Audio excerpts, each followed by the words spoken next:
You know that feeling, right? That slow draining sink, the weird gurgling sound coming from the bathtub?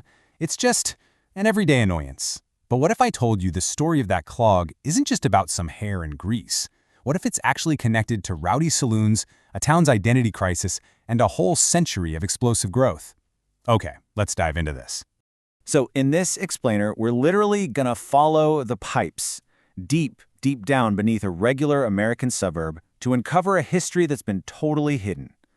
You're gonna see how a simple plumbing problem today is actually the final chapter of this fascinating story about how a community is born, how it grows, and how it completely reinvents itself.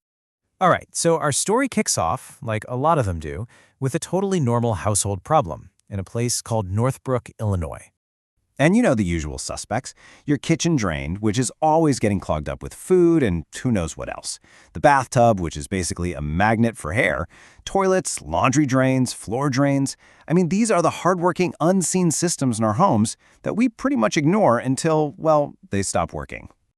And for the 35,000 people living in Northbrook, a suburb just north of Chicago, dealing with this stuff is just a normal part of life. It's what you expect when you've got thousands of homes, families, and businesses all connected by this massive, invisible web of pipes. But, and this is where our little plumbing story takes a really sharp turn. Because 100 years ago, this town, with all its quiet suburban streets, had a completely different name. And oh boy, a completely different reputation. To really understand Northbrook today, we've got to go back in time. Because before it was Northbrook, it was a town called Shermerville. So picture this. It's 1901. A tiny, brand-new village of just 311 people. It's a farming community, and it's officially named Shermerville to honor a local landowner who gave up a piece of his property for the train station, their connection to the wider world. A pretty wholesome origin story, right? Well, not quite. Here's the reality of life back in early Shermerville. For a town of just over 300 people, it had, get this, 5 saloons. And according to the historical records, it quickly became, and I'm quoting here, notorious for its rowdy, noisy atmosphere. This was not a quiet little farm town. It was the place to go to let loose. And this table just perfectly illustrates that change. By 1923, the residents were totally fed up with Shermerville's negative reputation. So they held a contest to rename the town, all in an effort to improve its public image. The winning name was Northbrook, a little nod to the Chicago River. Just like that, the rowdy saloons were out, and a new, respectable identity was in.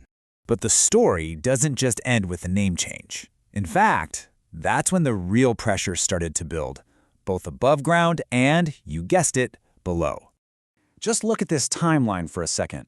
After World War II, the village of Northbrook just transformed.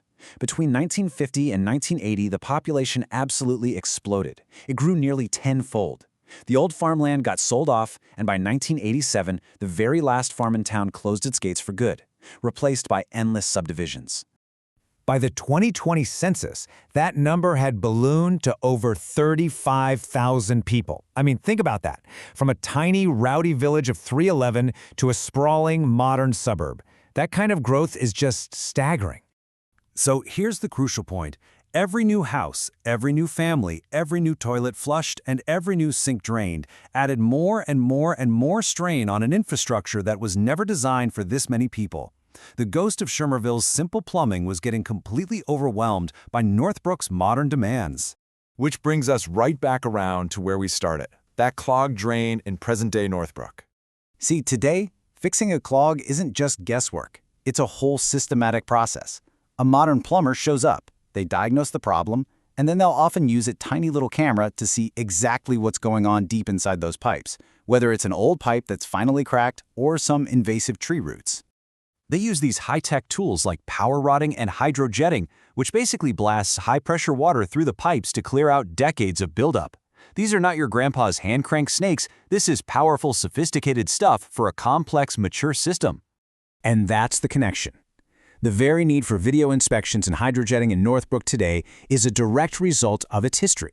It's the legacy of that population boom, the consequence of building a massive suburb right on top of a tiny farm town's foundations. Every single service call is an echo of that journey, from Shermerville saloons to Northbrook subdivisions. So the next time you have a simple clog, just think about it. The solution might be simple, but the problem itself could be connected to the whole forgotten story of the people who lived there before you. the decisions they made, and the incredible growth that flows, totally unseen, right beneath your feet. It makes you wonder, what forgotten history is flowing beneath your town?